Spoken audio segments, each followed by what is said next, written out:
Take two. I say this because this is the second time I'm actually recording this. I recorded at like quarter to three,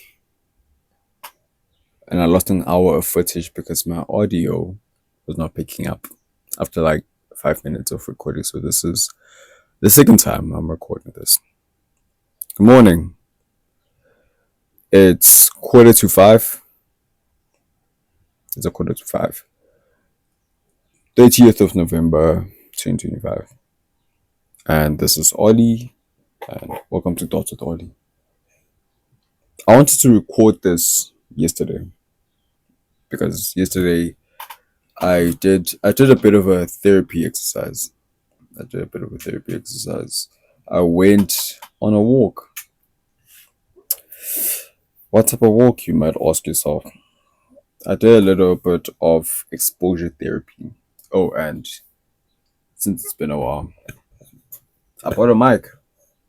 Yay! It's a mic stand. You see that mic I kept on putting onto my hair, or the one I used to clip onto my shirt.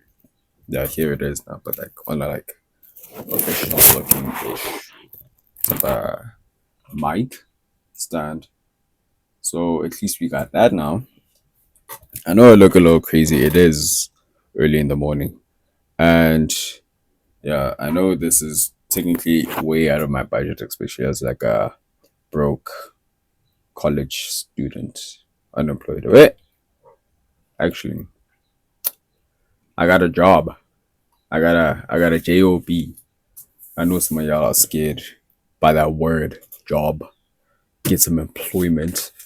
It's actually one of the things, the goals I actually put up there. That's just for that was my vision board for 2025.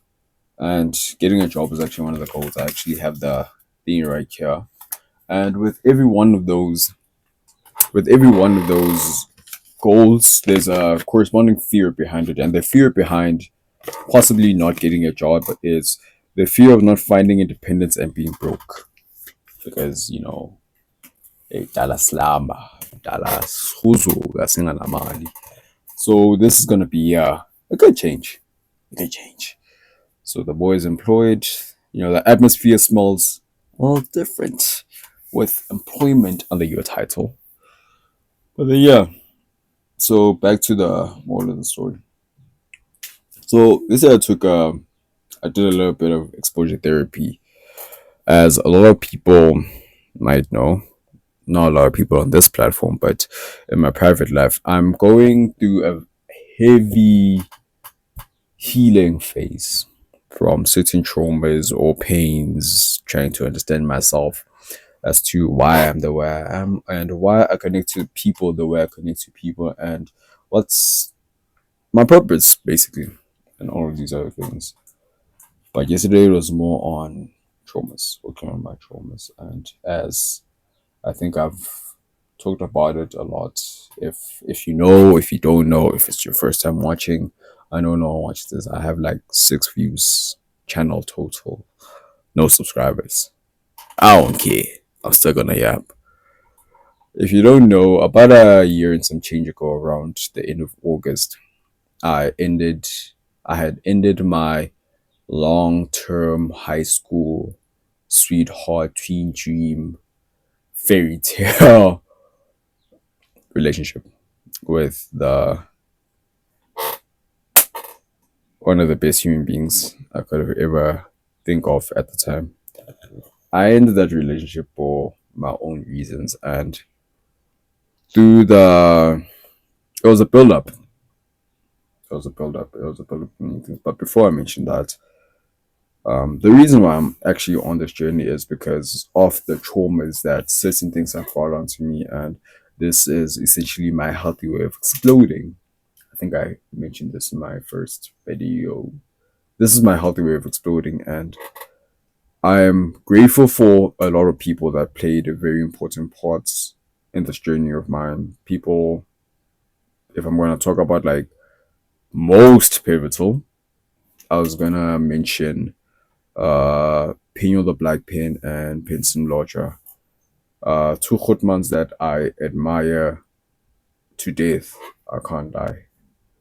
Those two, they came at a time when I, as a young man, was looking for answers but did not know where to look. And for me personally, I don't have that culture around me where I can freely go and ask my elders what I can do about specific situations catering to the human experience, like dating, love. Or I don't have that culture. Maybe I can ask them, but that relationship was never built. So when I stumbled upon those two at around the end of last year or in the middle of the year, I was instantly attracted to them because in my time of dire, when I needed an answer, here it is where I find two grown men not afraid to get naked and expose their scars and their pain and give out free game essentially. The game I needed at the time without me having to ask anything. So it was like, this actually exists. This type of bro actually exists. I'm like, damn.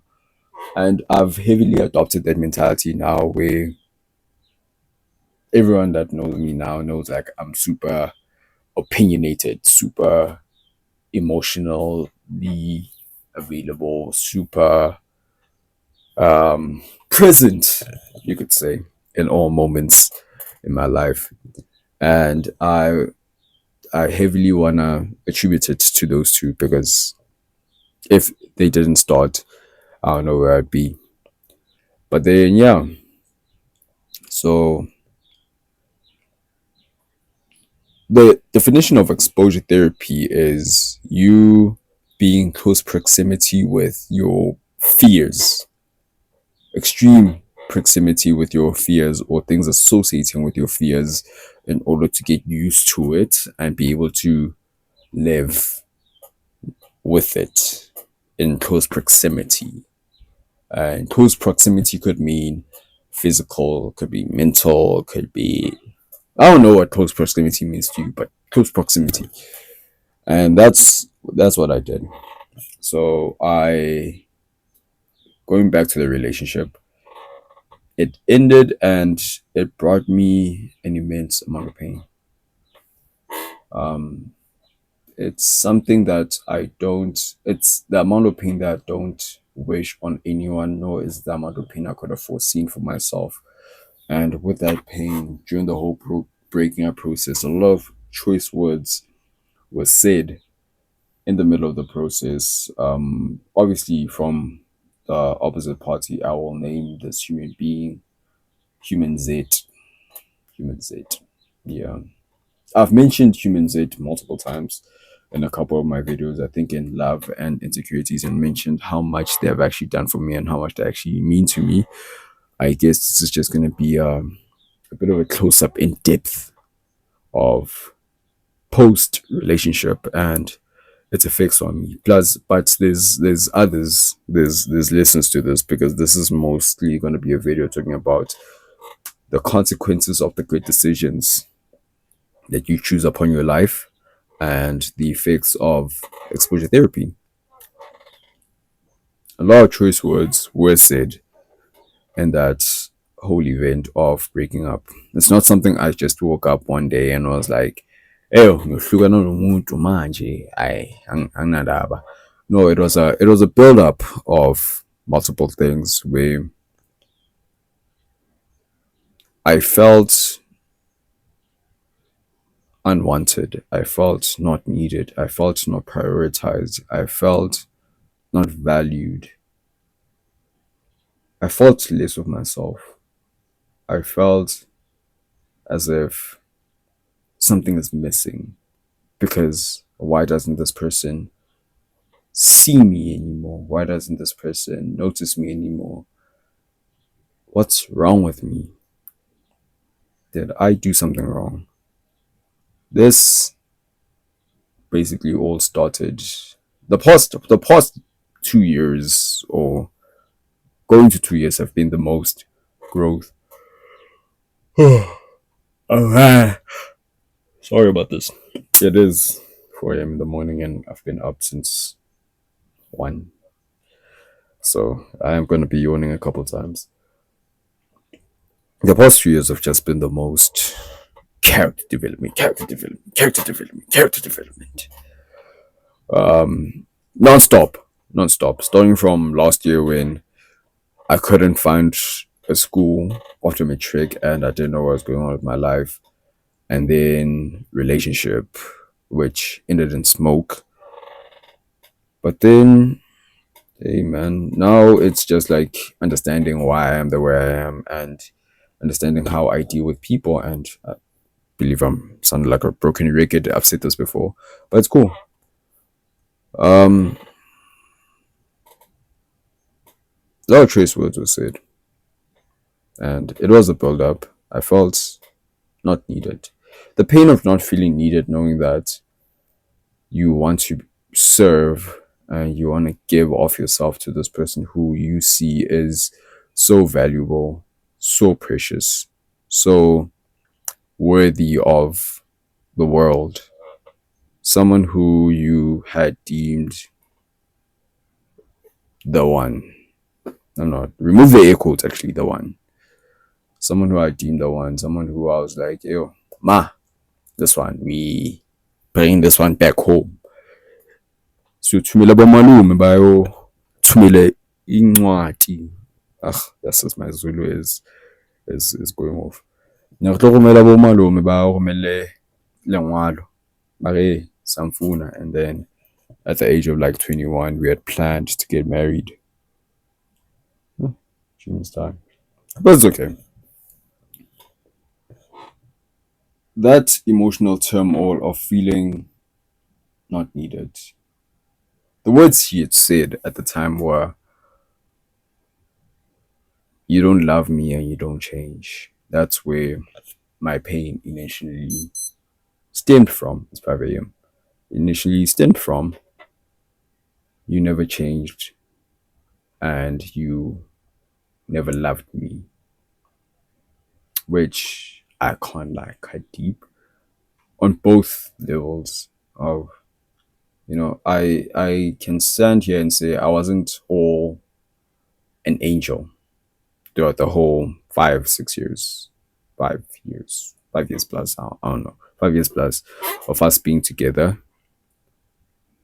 I wasn't an angel. I caused her pain. She caused me pain. I'm not gonna sit here and act like I was picture perfect boyfriend, Future magazine boyfriend. That was not the case. But with that statement alone, it got me questioning myself as a human being and my whole identity as a whole as to why why do I care if this is what's gonna be reciprocated back to me. For context, when she said that I haven't changed, she basically meant I run away from situations, which at the time of saying it was factually wrong because, like I said, character development and things had changed. You haven't been around me enough to know that for sure. But it stuck around because this is also someone that I had essentially valued and seen as a key role in my life. Someone who I was, their opinion meant gold, platinum to me, close to God's words, evens. So obviously it's gonna cut deep. This is someone that I spend every single day thinking about, still do. Every single day thinking about, every single day wondering about. And for them to say such things to me, you must imagine that it does cut deep. I don't care if it's a high school relationship and then you end up saying that high school relationships going to uni, we don't count it, wada. There was a lot. There was a lot that happened in that I led a high school relationship so much that there's history that a lot of people could not, possibly could not deal with. So yeah, that stuck with me. Those statements. Oh, also, and she had said that you are out of sight, out of mind. So because I'm not in proximity, I'm not valued. I don't exist anymore because of your lifestyle change. And granted, I was never the controlling type. I've never seen myself as someone who is controlling. You live your life, I live my life. But then to completely erase me after saying that this, I'm at this role, I play this role in your life, it's it's a mind fuck.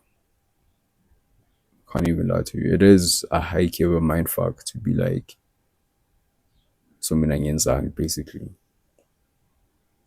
I think about you every single day. Like anyone that had met me last year, even going to this year, they know how much this has fucked me up. Mom, I don't swear this much. This is just for clicks. This is just for clicks. And don't worry about my red eyes. Again, I've been up all night. Cool. So I was content with all of that, and I did a lot of soul searching, a lot of shadow work. I found God, I found Jesus, especially in the time a couple months after the breakup. I was like, you know what, it's cool. Things happen. I just hope that you're safe. I just hope that you're okay, and it's okay. Nothing will ever happen. It's okay. I just want the best for you, and goodbye. But those words, they stuck with me for a very long time. I did a lot of work on myself because of that pain. It lit a fire underneath me to be like, why does this person say this? And I doubled down on it, and I did a lot of work on myself to be like, is it true? And even if it's not, let me make sure that it never happens ever again. To the point where right now I am super emotionally available. I am super opinionated. I am very present in the people that I love's lives. I'm very present in their lives. I am everything I I I set out to be because of that. Because I never wanted to feel that pain again of someone who I valued so heavily, someone who I loved so deeply, saying that even with all my efforts, being basically there. Cool. Then a couple months went by, around March, March, let's say March. And we're chilling as a group. We're chilling. And then they bring up the topic of exes. And I'm like, they be like, yeah, no, my ex did this, my ex did that, my da, da, da, da. And I'm someone who will always speak highly of people forever. Like I see no need in speaking bad about people because my experience of someone is not the same that someone else is gonna experience. So I will always speak highly of my ex, regardless of whatever she said to me at that time or whatever things were done to each other previously. So I spoke highly, and I'm like, yeah, dog, but, and then we're like, yeah, dog, nah, no, let's see. Worst mistake of my life. Worst mistake of my life. I'm like, hey, nah, dog, I'm blocked on everything. I'm an Instagram user, basically. I'm an Instagram user. But then I'm like, hey, dog, but I think on your account, maybe I can see because I highly doubt she knows you. And I like, I bid. I look up, I go to a page. I'm like, oh no, there she is. They see her like, oh no, cool. And now this is where curiosity killed the cat. This is where curiosity killed the cat. So I'm on the page. I haven't seen this human being in X amount of months, seven, almost 8 months. And I'm like, oh, let me click through, let me just see what's going on. I look through person Z's profile and I end up on the tagged. I see it tagged, and it's like a recent photo. I'm like, oh no, this is a fine photo. Not fine as in going boom, but like this is a good photo of this human being. That's right. She's doing well in school, and I want nothing but the best for her, obviously. So obviously, I'm gonna be happy when I see her being happy. Sure. And then I click the profile that it was tagged from, and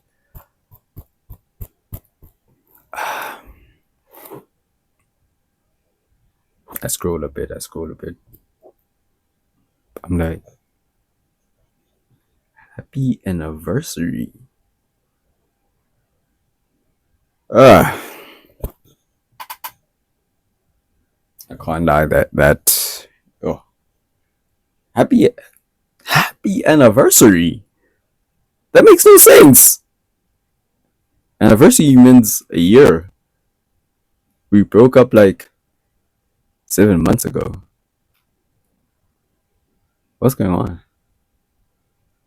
That's when you start realizing. I was realizing then. I'm like, oh, okay. I can't lie. I was bro. Like, at the time of finding out and realizing, because I had initially seen signs beforehand. There was a post here, there was a comment here. I don't want to say anything. I don't want to say anything because I believe that I built up that precedent of, if anything, you can come and talk to me. But I do the math and be like, yo, you were still dating, bro. So by the time you had left, almost as soon as you had just left, I was I was nowhere in your mind essentially. And I almost cried. But like, because I am the way I am, I'm completely unable to express anger of any level. I can express frustration, sure, but me, Ollie, I'm incapable of displaying anger.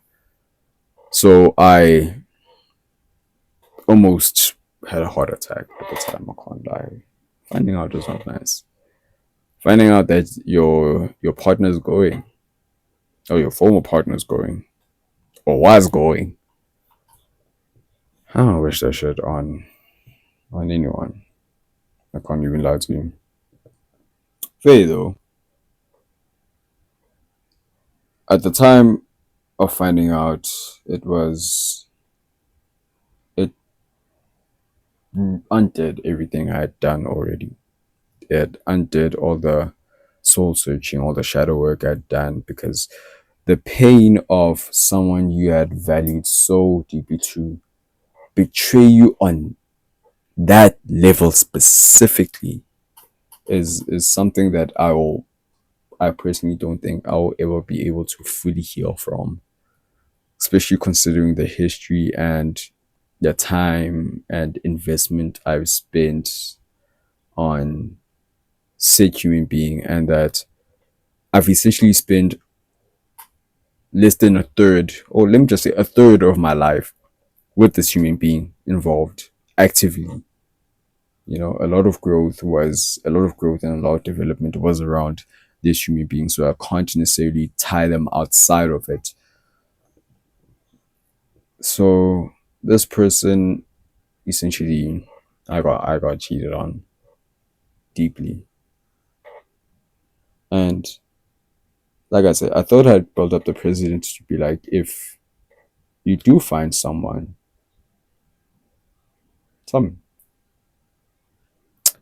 the pain of finding out like that, I will respect you more. It'll still hurt, but I'll respect you more, and it'll be less of a pain if you come up and tell me that, hey, dog, life happens and I think I found someone else, and I can fully respect that we're human beings, people change.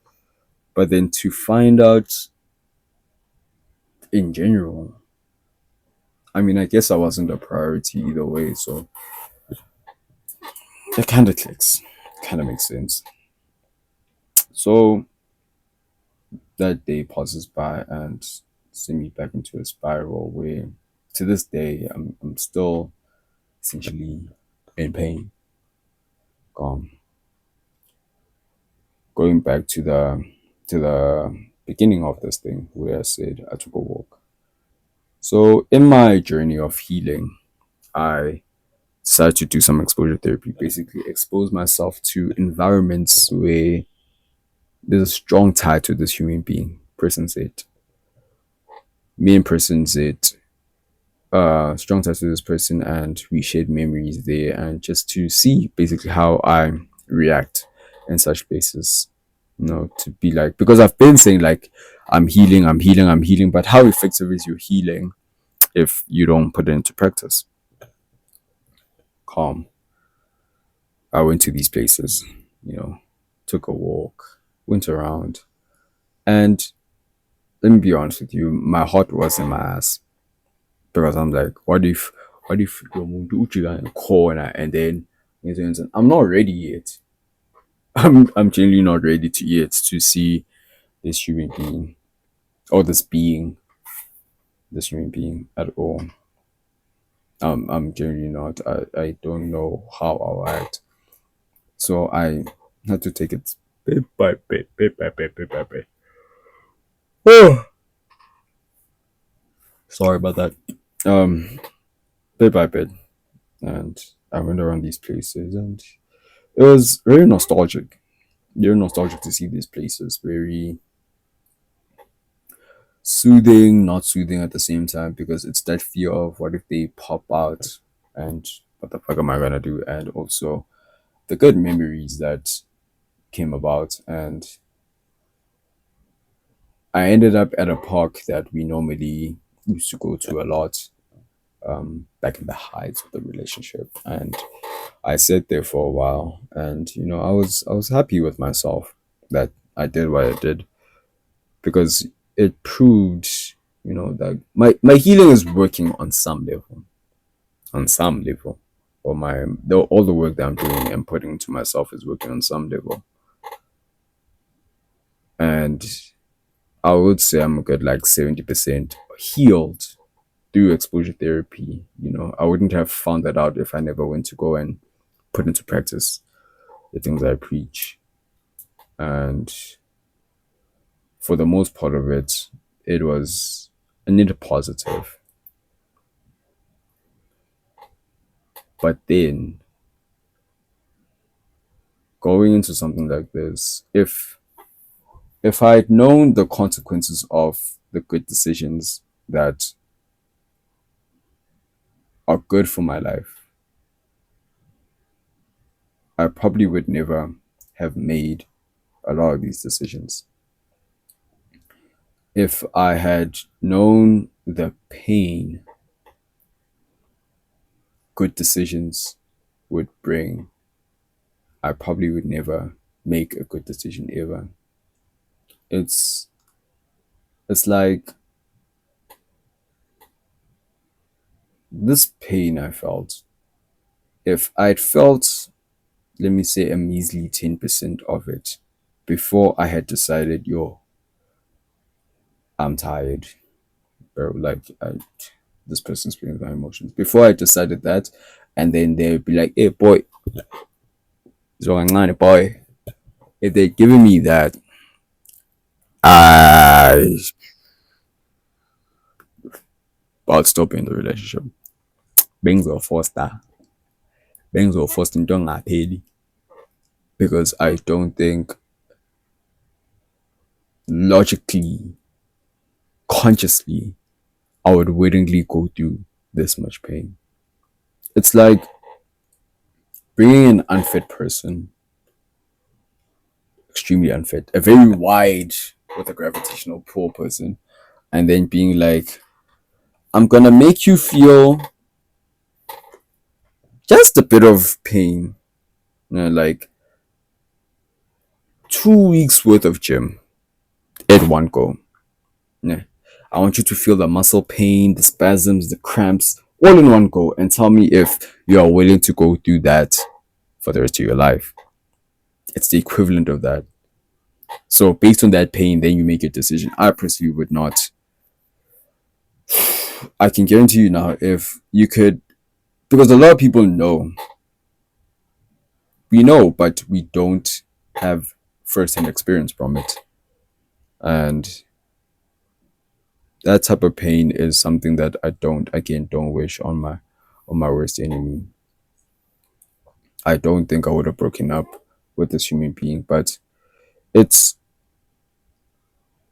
it gets to a point, you know, it gets to a point where what do you say about yourself, and are you willing to? If I had known the pain, yes, I'd still be in there. But then the unfortunate thing is you only know the pain while you're in the middle.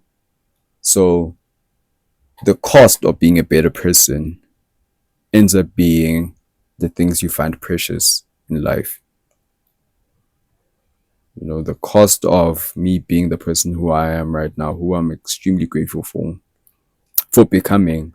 This giving credit to one person's it, and God, and everyone else around me. I give credit to those people, because also the mentors and whatnot.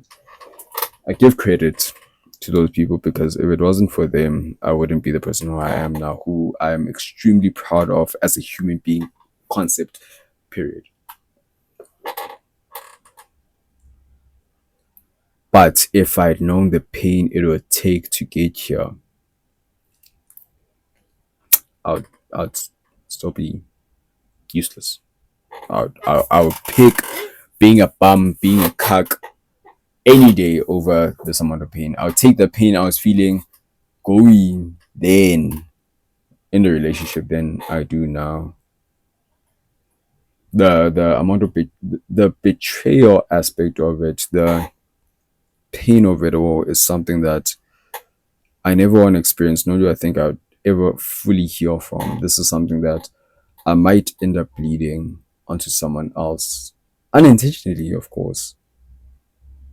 Unintentionally. That's not something that I want to do.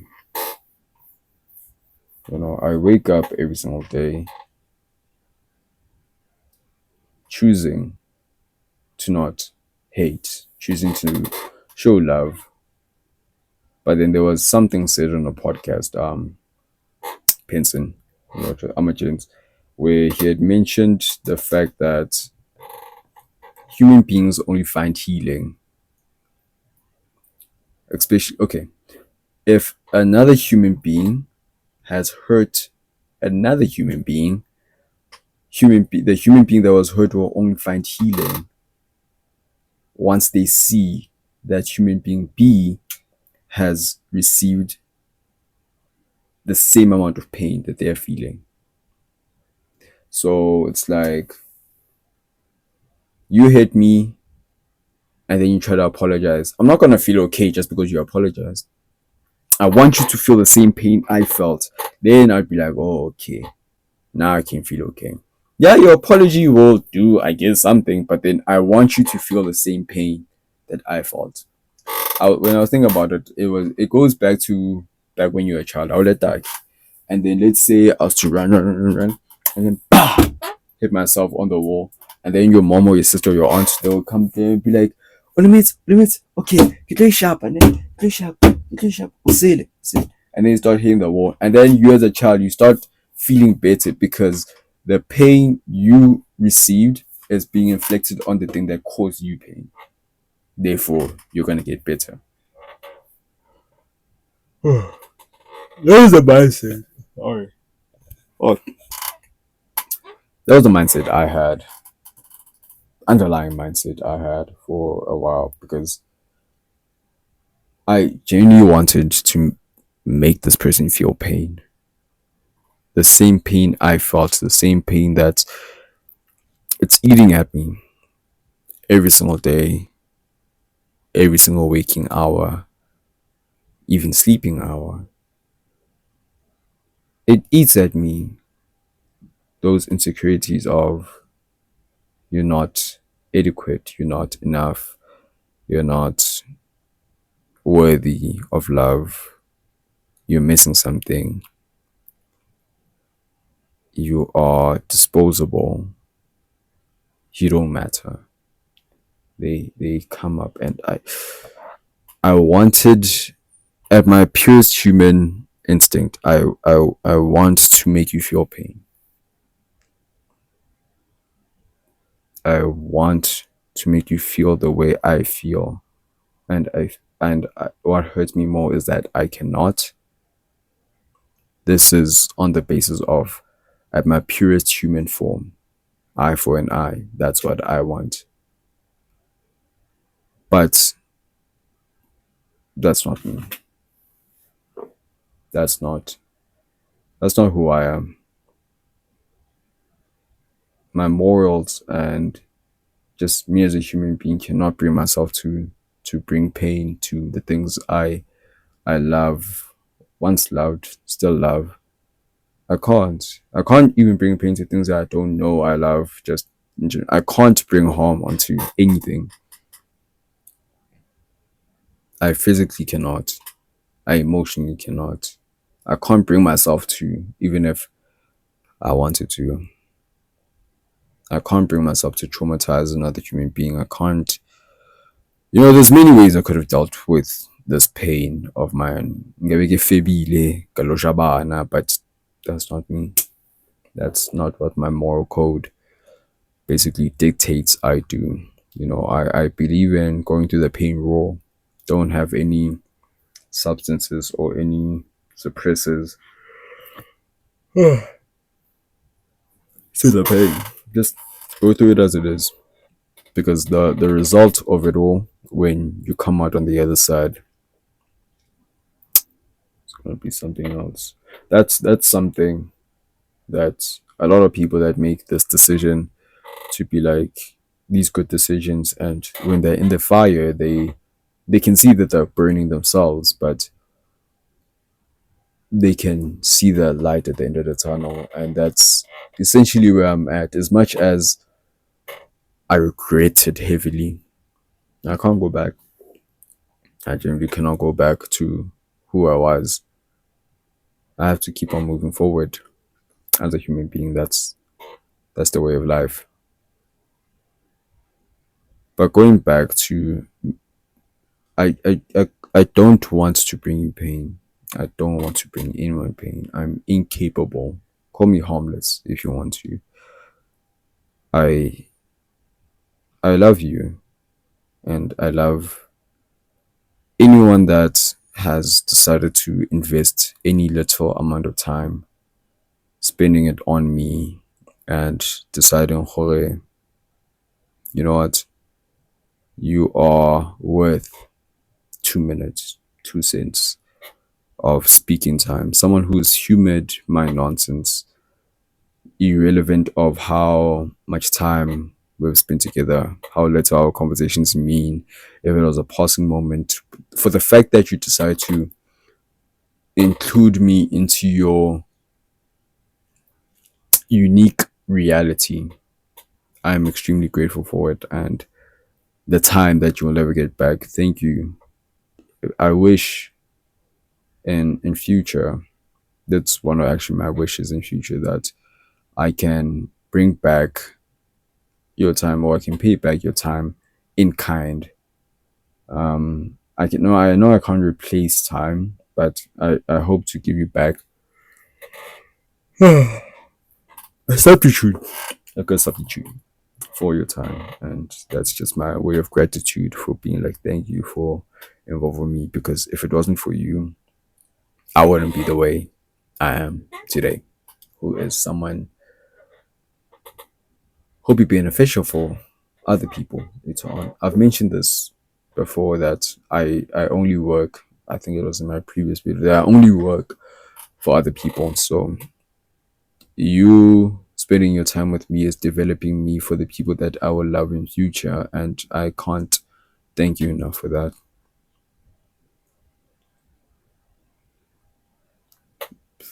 Person said, I am gonna be speaking directly to you here.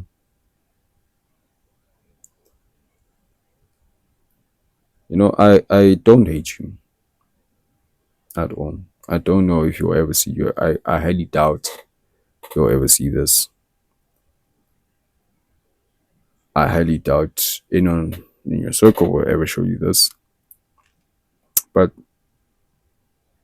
I don't hate you, man. I want nothing but the best for you. I I keep you in my prayers from time to time because I genuinely want you to succeed in life, regardless of how our relationship ended or whatever I found out afterwards. That doesn't change how much I value you. And going back to my exposure therapy, I was very glad that through that walk, most of the time or all the time, it was just good memories following. It was just flowing out good memories of, oh no, this happened here, da. Even though the pain was subconsciously there and in here, I choose not to hate you on an everyday basis. I choose not to hate you. I choose not to speak bad about you. And it's difficult. Well, it was difficult at some point. uh, Regardless of how much pain we had given each other, I hope that you also saw the value in the time that we spent together, and I hope that it actually made a positive impact in your life, however which way. Again, I want you to succeed. I want you to succeed in school. I want you to be happy, find love. I don't care if it's with me. I can't genuinely go back to that. I'm only mentioning this because it was a catalyst for so much change in my life. That's why I'm even making a video about it now. But I hope you find peace. I hope you find gratitude. I hope you are surrounded by those that love you, those that see the value in you, those that will keep you at their hearts forever. I hope the Lord is with you at all times, protecting you from all that is evil. You deserve everything that is coming to you, all the good that is coming to you. And I want nothing but the best. I genuinely don't want to see any harm being done upon you. And even though, yes, you do live rent free, 16-bedroom mansion on a high top hill, no rent mountain, blah, blah, blah, in my brain. It's a given. I've become a softie now. I've become a hell of a softie now. I've And that's all thanks to my involvement with you. And I started seeing the value in other people. Sadly, it came at the cost of us being together. There were so many questions that came about, and it's too in depth, and it's something that I would love to talk to you about IRL, but I highly doubt that will ever come. But then, if the Lord deems it fit, then we shall meet, and I hope to see you. I hope to see you in spaces where you are thriving. I know I'm sounding like a broken record now, but there isn't more I can ask for in this world. I'm grateful to you for everything that you've done for me. And the pain is pain. You don't owe me anything, nor do I owe you anything, but I apologize for everything that I've done to you. I apologize for all the pain that I've done to you. I apologize for being the reason you cried certain times, being the reason why you doubted yourself certain times. You just poured endless love, endless. You saw value in me when I didn't see value in myself. And again, unfortunately, this epiphany or realization had to come afterwards, but I wouldn't have it any other way, especially knowing that, not knowing, but hoping that you are okay, wherever you are. I do love you, and this is not platonically, of course. You can't just forget someone who you spent a lot of years together. You know, a lot of, like I said, a lot of my growth and a lot of my development as a human is tied around you being an important chess piece on there. So yeah,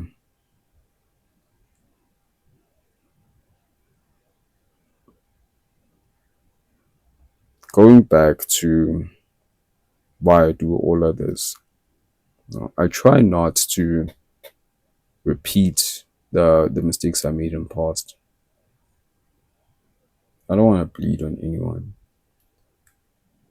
As I am right now,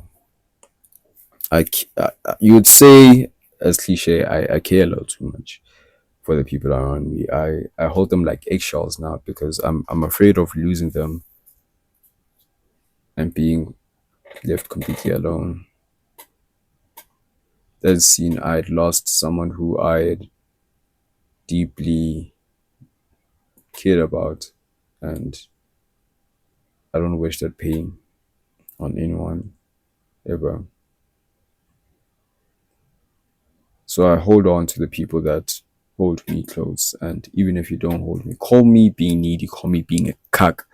I don't care. I'm happy for the person who I am now. You know, through my work and through the grinding I've done, I live by love, man. That's all I can do. Love and understanding. I choose to understand. I choose to because what's society without love? Honestly speaking, I can't live in a space where there isn't love.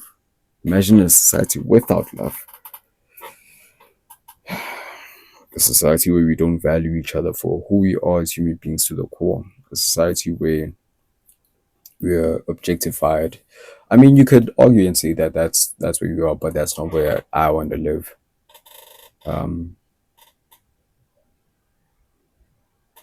Regardless of the scars I have, regardless of the pain I felt from this whole situation, and I don't hold it against you.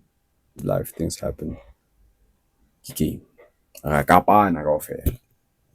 That's how it is. That's how it is. Um, I don't hold anything against you.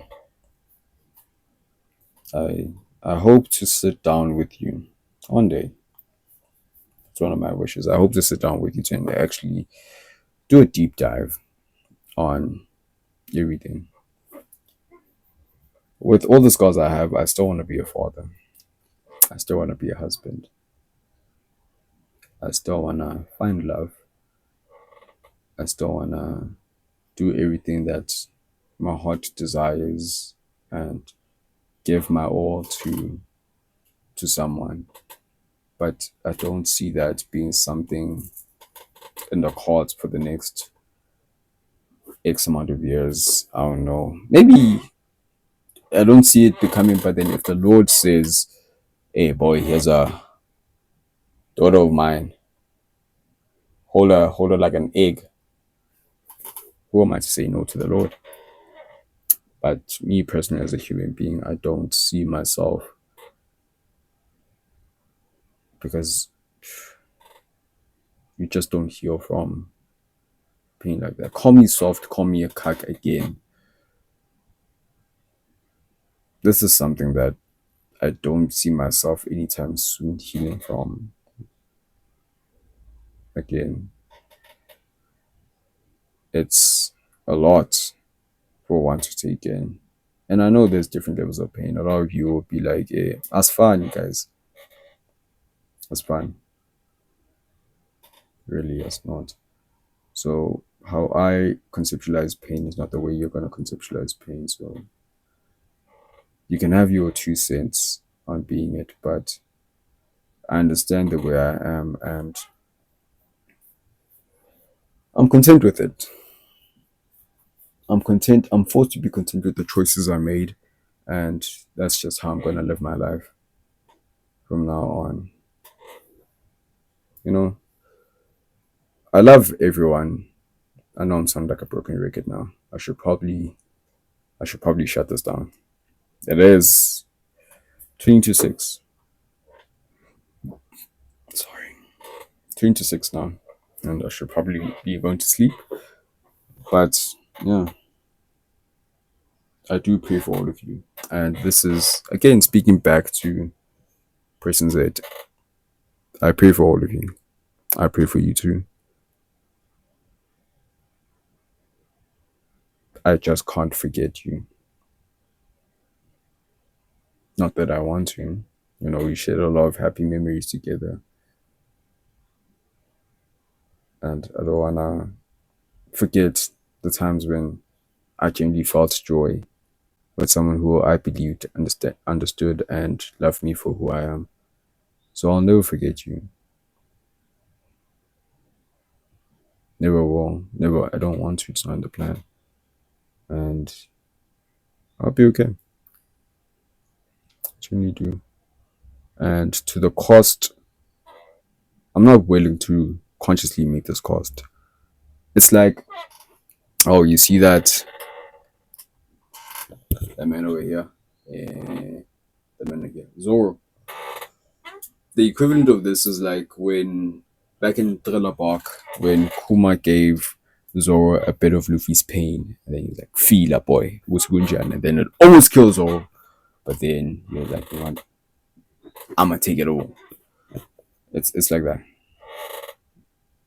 Again, probably shouldn't post this. Person Z, if you're seeing this, let's grab a coffee sometime.